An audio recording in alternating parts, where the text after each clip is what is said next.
Without further ado, I'm going to introduce you to Dr. Peter Selman, Visiting Fellow in the School of Geography, Politics and Sociology at Newcastle University. And I suppose other than that, the full biographical details are in your pack. Other than to say that he's editor of Intercountry Adoption, Development Trends and Perspectives, published by BAF in 2000. And main focus in recent years has been on the demography of child adoption, with a special emphasis on intercountry adoptions. I'm really interested to hear from Dr. Selman. Thank you.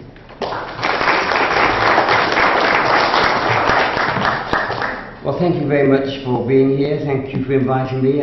When I got the invitation, I wrote straight back and said, I think you made a mistake, because it was signed Department of Law, and I'm not a lawyer. Anyway, I'm delighted to be in Cork and delighted to attend such an interesting conference. So this is a graveyard slot after lunch, so I'm expecting most of you to go to sleep, and especially when you hear what I'm talking about, which is numbers, numbers, numbers. Can I say, in your pack you've got all the tables that I'll be showing on these slides, so I'm going to go through those pretty quickly. I don't read them out, you'll be glad to know, and I'll just make some quick comments. And you've got my email if you want to get further details. But what I'm going to concentrate on is what these tables mean, a few charts to make them easier to follow, and hopefully this will provide some data that will stimulate discussion, or at least help you in the debates that we're having. So according to the continuing decline in intercountry adoption, I mean, the thing about adoption, intercountry adoption, is that it had the most remarkable past period since the Hague Convention in 1993, with this sharp rise, equally sharp fall, and the question now is, where's it all going to end? And that's, I'm going to concentrate on the second half of that, and that's the fall. So the aim is to look at the fall. There's a publication there you can find where all the discussions of the earlier rise are outlined, so I'll leave you to follow that if you want it. And this really is the starting point, just to look at that decline. So when we take the world, or when we take the top 5 countries, we take America, Europe, very similar pattern. The only thing that's interesting is the gradual conflation, with Europe becoming more common as a source as the receiving countries than the United States. For many, many years, half the adoptions involved the USA. Now it's nearer to 40%. Anyway, these are the figures basically for the period of decline, and you can see it's gone down from... These are based on data from receiving countries. I have to say that they are estimates, because some of these countries don't get very good statistics, but they're consistent in that the trends are trends in the same definition of adoption for each country. So you can see there the decline, now down to about 16,000 in 2013, and I'm still getting figures in for that year, so you'll find that some of the tables that I show have got slight updates as a result of my getting mail from Switzerland and Malta in very recent days.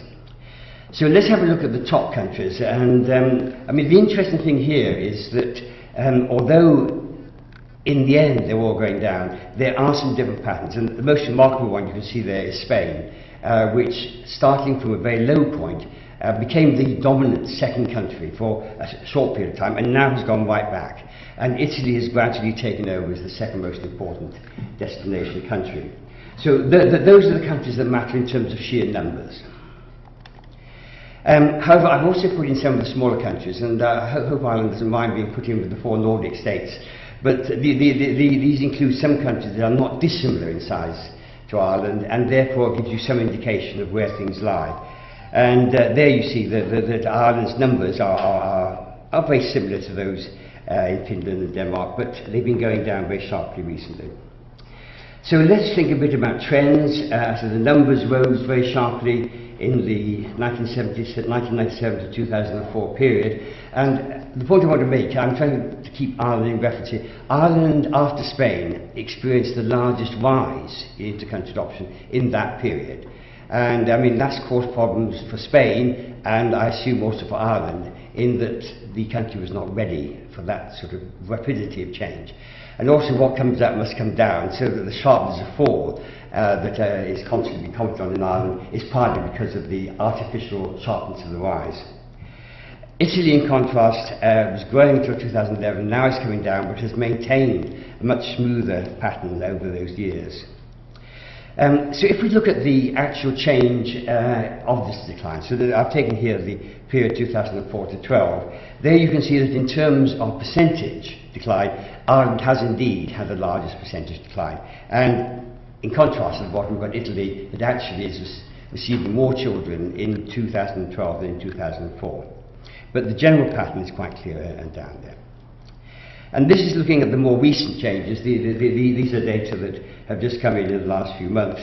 And there, again, you see that in the last 4 years, Ireland has got the largest decline, shared really with Spain, which is the other country that's had this rapid fall after a rapid rise. So that's the overall pattern. I've done it very quickly. You go back and look at those figures. What I want to do now is to try and disaggregate that and have a look at things in a bit more detail. And one thing I want to do, because numbers are dangerous things, and not surprisingly China sends rather more children than Nepal, and not surprisingly the United States takes more than does Finland.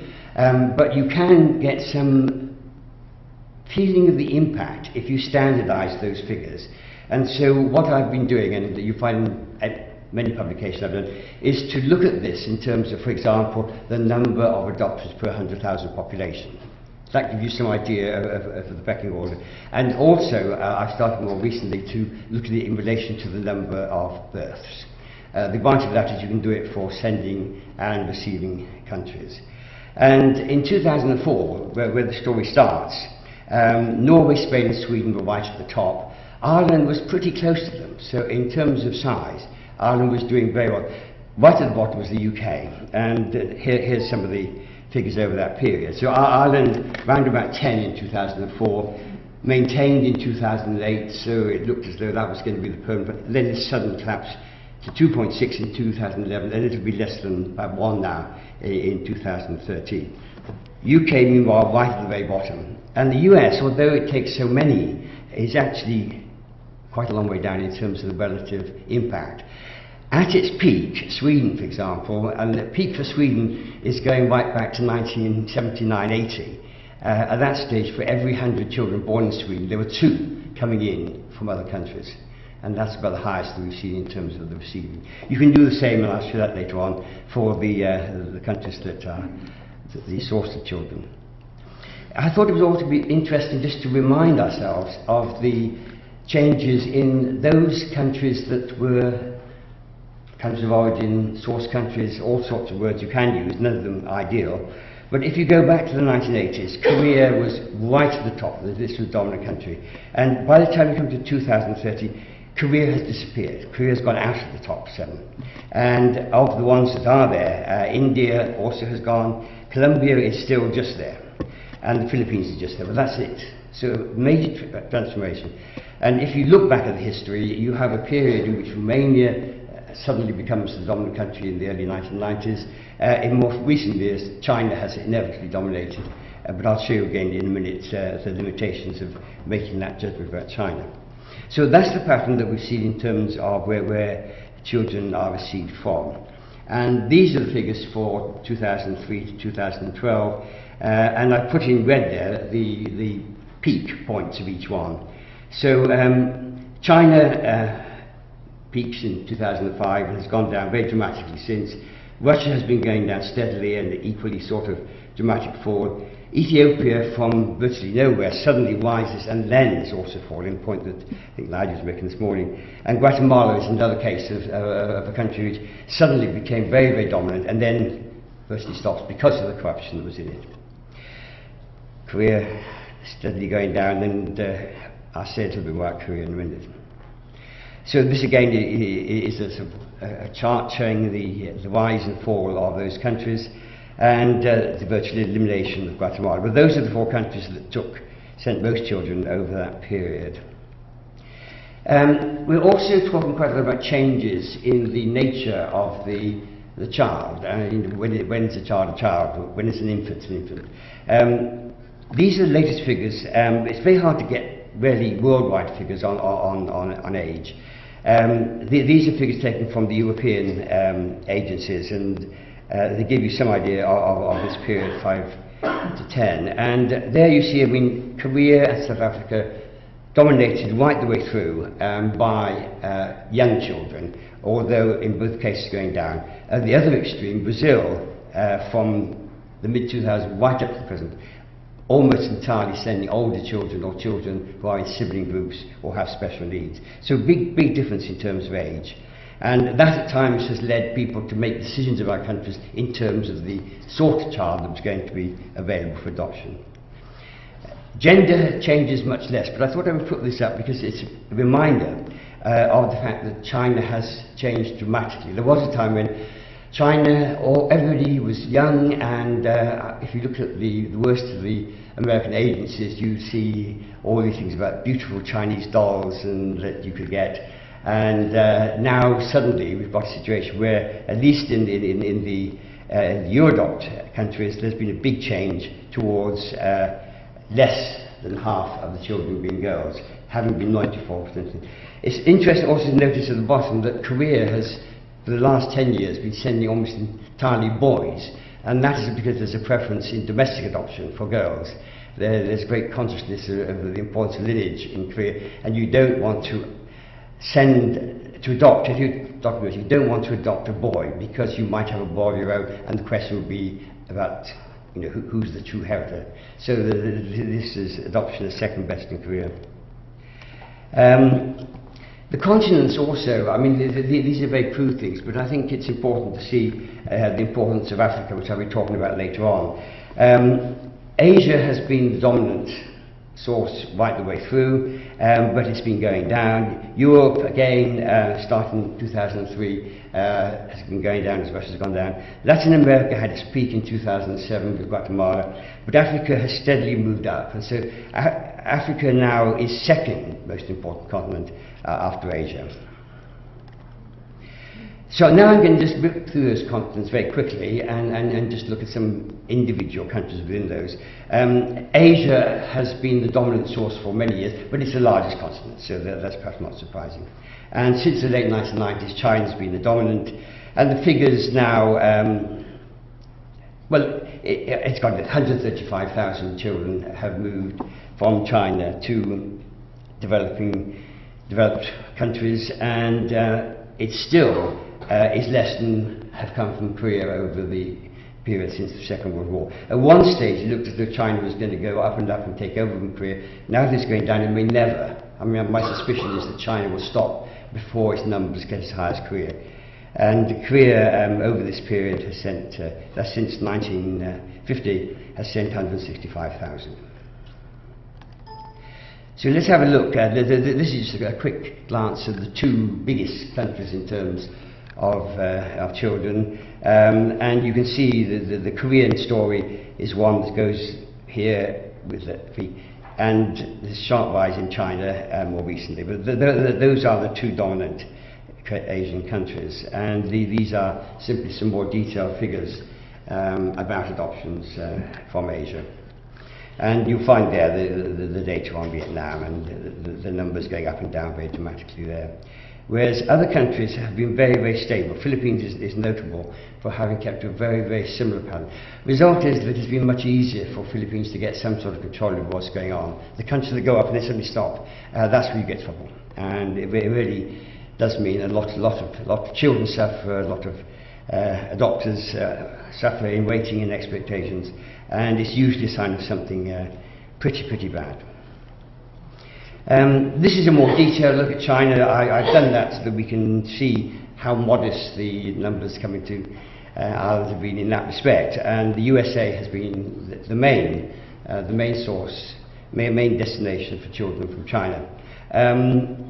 In some ways, very strange. I remember thinking the old enemy, and suddenly, there are these large numbers of children being taken into the US and sent quite happily from China. But the most striking thing perhaps there again is Spain, which, in 2005, nearly 3,000 children going into a country which has got no proper infrastructure at all for dealing with that. And now the numbers have gone down.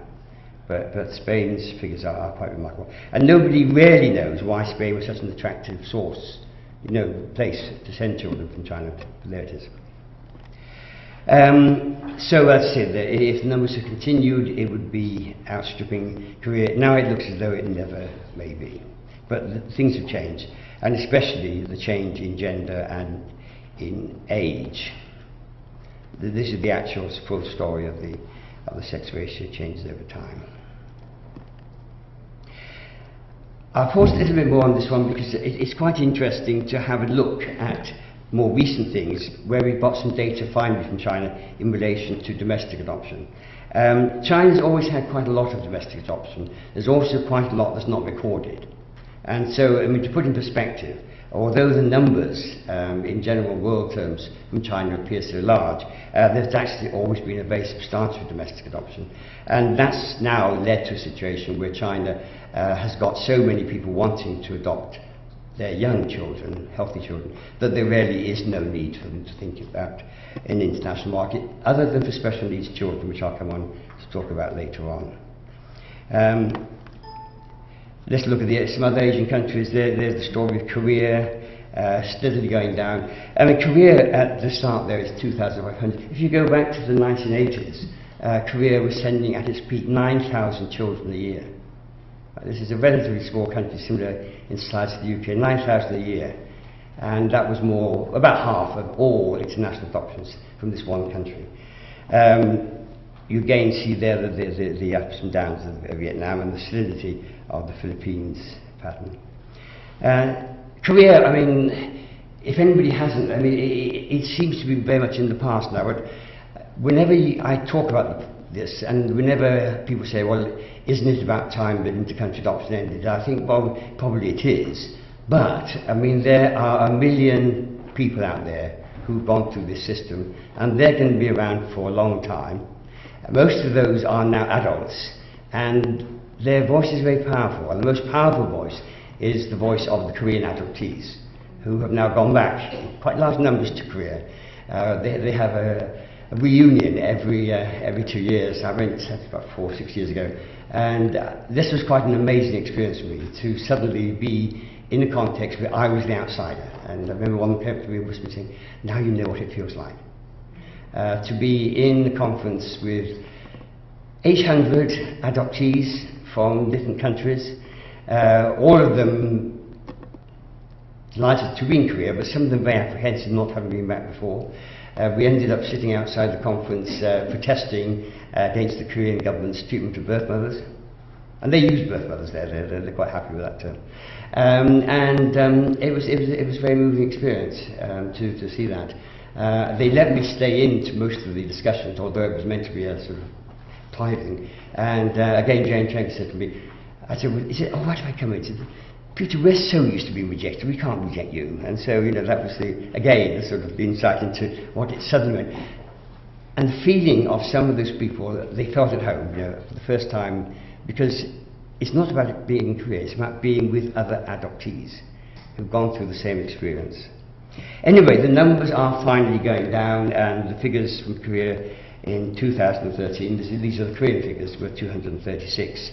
So it looks as though it is perhaps finally coming to an end. They promised it was coming to an end back in 1985, but it's taken a few years. And a new act is giving dual citizenship, and Korea has finally signed the Hague Convention, although not ratified it. So this is the 165,000 over that period from the aftermath of the Korean War through to the late 2000s. And that again, put in perspective, is you can see how important Korea was for many years. And now it's a minor player, but for the first part of the history of inter-country adoption, adoption was about Korea. India has got a long history of adoption, but here I come back to the importance of standardising. The level of adoption internationally, and indeed domestically, but especially internationally, in India is very low given the size of the country.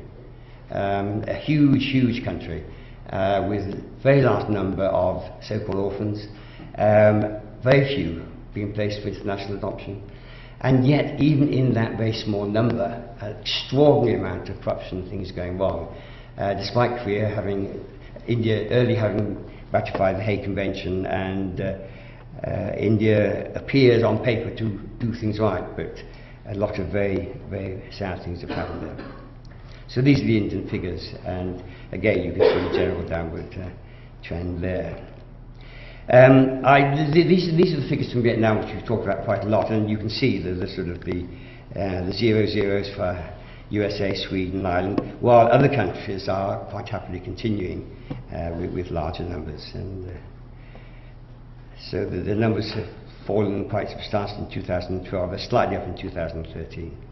But if you go right back to 1998, that was when the links between Vietnam and France were particularly strong. I want to talk a few minutes now about Eastern European adoptions, and you'll all remember the Ceausescu collapse and the huge surge. It lasted 2 or 3 years, after which it went right down, and then, as Nigel was saying this morning, there were talk about it stopping again, and then it kept up again. And even today, I get occasional, have you heard whether it's going to start again? Romania was the great hope, and in America, it's all seen as somebody else's fault. So that Romania stopped because of the EU. The problems of America are to do with The Hague. It's very easy to forget that actually countries can make their own minds up. And maybe they didn't do that as easy as they might. But Romania, these figures show how the Romanian figures have remained remarkably low in recent years. In contrast, Bulgaria, which went down at the same time, entered the EU at the same time, is gradually creeping up. It looks as though it's going to be one of the main European sources in the future years. What is often ignored is the fact that there are longer standing members of the European Union, Lithuania, Latvia, Hungary, Poland, that have been sending large numbers of children for some years. What is also not often recognised is that most of those children are Roma. So that there are very real placement problems for them in their home country. There's a lot more we can say about Eastern Europe, but I haven't got time. But it's worth perhaps dwelling a little bit on Russia, because Russia, I think, has been quite an important country as far as Ireland is concerned. You've all followed the dreadful stories about children from Russia. I can't remember the actual number, but there's about 15 adoptive parents in the US have been convicted of murdering their adopted children, and that's a sort of tip of the iceberg. The number who have been maltreated is frighteningly large. There's the case of the child who died of heat stroke, the one that was sent back on a plane by his adopted mother, and many other incidents, including the adoption of a Russian girl by a paedophile, which was not identified for about 5 years, and that was through an agency. So I mean, remembering that agencies don't guarantee and often can be part of the problem. Anyway, Russia is now on the agenda of Ireland, and I gather there are discussions going on for a bilateral agreement, but at the moment not much. And this shows up in those figures there, where you can see the decline in numbers in Ireland being particularly dramatic. But I want to spend a little bit of time now talking about Africa. Now, in your pack, you will have some very detailed tables about Africa, and I can give people updates on those if they want them. But Africa has been very interesting because the early part of the story is almost entirely about Ethiopia. Then Ethiopia began to realise it had taken on something that it was not really happy about, and has tried to gradually reduce the number of children being sent. And as that's happened, the pressure has moved on to many other African countries who are not equipped to deal with it. And Nigel was mentioning the Democratic Republic of Congo as one example there. So, I mean, if we have a look at the history of Africa from Madonna to Angelina and so on, these are the figures. I've based them on 2012, which is last year, which I've got absolutely total figures that I can get, and you can see there that Ethiopia has come down quite a lot from its peak in 2009, but not that far. The most striking thing when you look down there is that the countries that are emerging as the top 7 include a number that were virtually nowhere back in 2003. So these are fairly rapid increases. But Africa's numbers are still high. They are about 1/3 of all adoptions internationally, and the potential is huge. But I was at a conference in Addis Ababa a few years back, and the feelings and concerns in Africa are such that I feel that Africa as a group is beginning to see that it doesn't want to be exploited. There is no word for adoption in most African countries, and certainly there's not a full understanding of Western adoption and the implications of that, and that's been a very serious issue. If we look at standardized rates again here, just briefly, you can see that Ethiopia, for its size, has got the highest level of adoption. Look how low countries like the Congo and Nigeria are. But even Ethiopia is way below the level that's been experienced in some other countries of the world. I mean, Korea, if you go back to 1935, is sending, for every 100 children, they're sending one. Guatemala the same. And so these are the countries that have had most impact on their total situation from that. And Haiti is another that at its peak was talking like that. But what I've done here is to look at things in a slightly different way, and that is to go back and just see what percentage of all adoptions are from Africa. And you see there the change from 5% back in 2003 to 28% in 2013. So that's a rising number of African adoptions while the world total is falling. Perhaps the most striking thing, however, is to look at America. I mean, back in 2003, America would not touch Africa. They had a stream of children coming in from Liberia, which was the old state, slave state. And so that was a particular link. But otherwise, they were much keener on Asian children, and black children were not wanted. And then the market changed, and it is a market, and so what you see there is an extraordinary rise in the proportion of adoptions from Africa in the US, despite which, of course, their numbers overall have fallen. France has got some particular connections which have led to it being a higher level there. This is just a glance at the rise period. When it started off, about a third of the adoptions in Africa involved Ethiopia. The others were Madagascar, Liberia, and at its peak, 70% of adoptions in Africa involved Ethiopia. So the rise in Africa was very much driven by a huge rise in the number of adoptions from Ethiopia, driven partly by publicity over Angelina, but much more by the feeling that this was the place to go to now that you couldn't get your children from China. This is the story of Ethiopia, and again you can see I put Ireland at the bottom, very, very small numbers compared with, I mean, if you're looking at, this is the low level, and so Ireland has had a link with Ethiopia. I gather it's closed at the moment, but the numbers have always been low. Nigel was mentioning Congo, and I think this is worth pausing a little bit on this one, because here you can see this extraordinary rise that you were talking about, and it's now, we understand, coming to an end because the thing's been closed. But I mean, it is quite extraordinary, and it's driven entirely by US and Italy, really, but especially by the US. And so those numbers have gone up so fast. Now the potential for Congo is vast. I mean, if Congo were to adopt the level that Ethiopia has, then that 583 could become 5,000. So I mean, it's seen by some people as being the place, but I think it's very unlikely that we'll see anything approaching 1,000 from the Congo. And the other country that's been most striking in terms of rapid rise is Uganda. And I find Uganda actually more worrying than Congo in many ways, because it's a smaller country, the numbers have gone up even more rapidly, and they are almost entirely to the United States. And this is where Nigel's points about the money, donations comes in. A lot of that is driven by American donations to the building of orphanages in Uganda, which are not needed, but which are taken up because A, people are making money out of the donation, so they need to spend the money on an orphanage, and B, because local families see it as a sort of boarding school. I mean hell, we should have got no orphanages here. We've still got Eton and Harrow in the UK, a place where the rich send their children for a better life.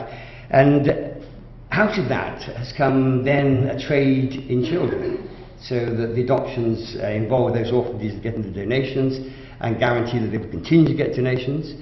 And again, I think that I've talked quite a lot about this with a splendid guy called Mark Riley, who is working with family groups, community groups in Uganda. And he says that those who agree to children going to America are still seeing it as an extension of the better education of the orphanage to and they will all come back at 18 or 19 with lots of goods and a future, you know, so what better way to do? And the Africans are used to sharing. I mean, the idea of sharing children between families is quite common. There's very little adoption in the strict sense in Africa, but there has always been the idea that you pass children over, but you pass them over not, coming back to the point we made this morning, not with their loss of their history and their loss of motherhood. I mean, those things remain. But Uganda is very one. There's similar rises going on in Ghana at the moment, which are South Africa. I've just put up there because it's slightly different. I mean, again, this is a relatively stable pattern. They're mainly infants. There are all sorts of problems about South Africa, but on the whole, it's a richer country. It's got more organisation, and I think there are less problems there than in many of the other African countries. And some are going in the opposite direction. So Mali has virtually closed down now, again after exposure of many, many problems. And Mali has been closed down especially by France, which had this very strong links with this. So it was led by a country that understood what was going on. And you find a similar decline in one or two other. Rwanda is another country that has virtually stopped.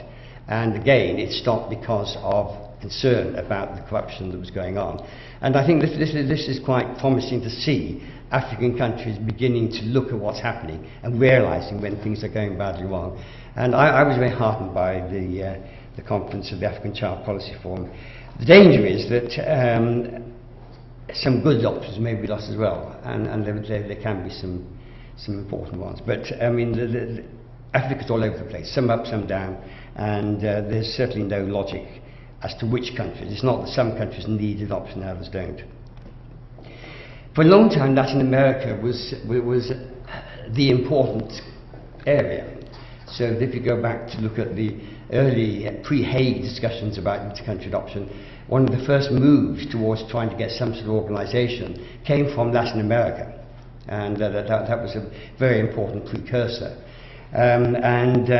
If you go back to the 1980s, 6 of the top sending countries, although I'm told I shouldn't use sending countries, but I have, their top states of origin, were Latin American. And then the numbers gradually went down, a number of them stopped.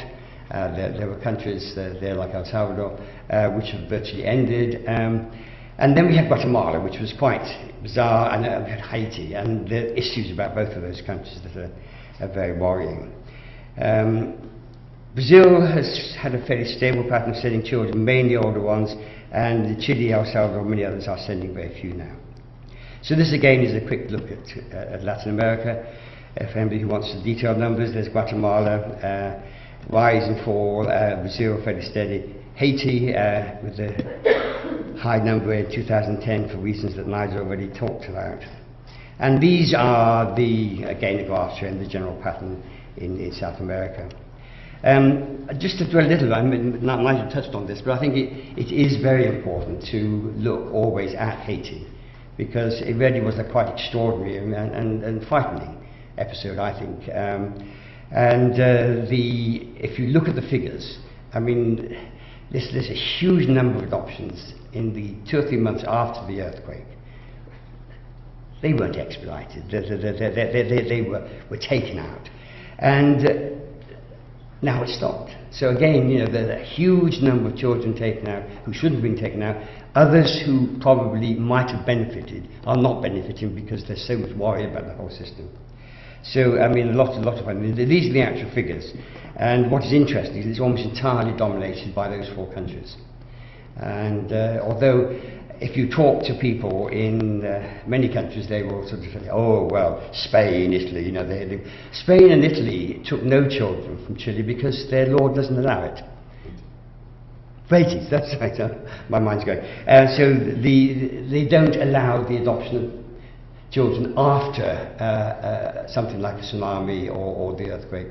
And if you looked at what happened in the Asian tsunami a few years earlier, there were virtually no extra adoptions after that, because there was agreement between the states of origin and the receiving states that this was not appropriate. And that could have been done at Haiti, but it wasn't. And I put in brackets the US numbers. If you look at the official US site, it claims they only took 210 children. But there were 1,000 special visas issued, which whisked through that. We don't know whether all of those children were adopted, but they were removed. And that again just broke down any purport that there was going to be some sort of order and legitimacy about the situation. 5 minutes, right. Okay, so moving on quickly. What I want to end with is just a concentration on the situation that we've got today. Special needs adoption. This was raised and looked at by the Hague Convention in 2010, and since then we've had a whole series of issues about children with special needs, and I mentioned there the Reuters investigation, the rehoming of children. These were children who had much greater problems than the adopters could cope with, and so they put them on the internet to re-advertise them. Age of children, this is the Hague showing that gradually in most receiving countries there's been an increase in the number of older children, and children with special needs, these are the figures from Chile running right at the top at 100%, China rising, but again most of the Eastern European countries with very large numbers of special needs. And these are the pattern in China. If you have a look at China's figures for the Ireland, Ireland took very few special needs children. But in Sweden, by 2009 even, most of the children being received were special needs. And that is where the future lies. European Central Authorities met here a couple of years ago, and they talked about this trend towards the older children. And on the other hand, there are strong lobby groups in America who react to the decline by saying, no, we want to rescue more orphans. And you probably all read about Children and Families First and CHIF. But I mean, if anybody hasn't looked at it, I would recommend Catherine Joyce's book, The Child Catchers, on the power of the evangelical Christian movement in the States and the dreadful harm it's done to domestic and international adoption. Because whatever you think about subsidiarity, it's not embracing rescue. Because in this case, it doesn't matter that there's a mother, it doesn't matter that there's a family, it doesn't matter they could be placed, you're saving them from a heathen country. And that's where you see inter-country adoption at its worst. I'll end up just by making a few comments about some of the problems that linger on, which can be discussed. The waiting dossiers issue, I was looking at the figures from the Irish Adoption Authority, and there's 650 valid declarations, and your level of numbers now are so small it can take a long time to get those placed. If you look at Spain, they've got 23,000 Spanish couples have been approved for adoption, and the number of adoptions each year is now less than 2,000. And so, I mean, they're never going to get those children. And yet the dossiers are still being sent out.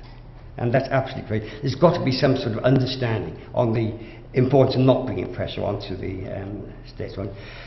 Where we'll return, there's been a lot of debate about whether now that inter-country adoption is going down, domestic adoption will go up. I've seen very little evidence that this is going to happen, but I mean, beware, because if it does happen, then there's going to be a new sort of set of pressures on domestic adoption which will not be healthy.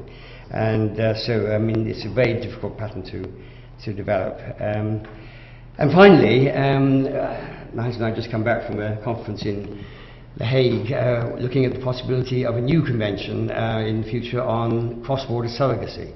And believe me, if you think there are problems in inter-country adoption, you ought to look at cross-border surrogacy. And I mean, it was absolutely amazing, I'll end on these points, to sit there and listen to debates where the issue of the child was simply not being mentioned.